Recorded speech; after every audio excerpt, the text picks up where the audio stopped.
A lot of these little plants around here are,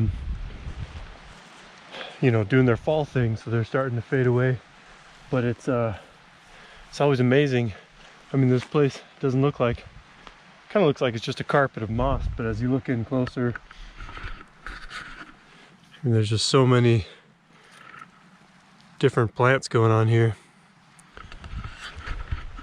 It's fun to take the time to kind of stop and just look at how many different things there are going on right underneath your feet, you know.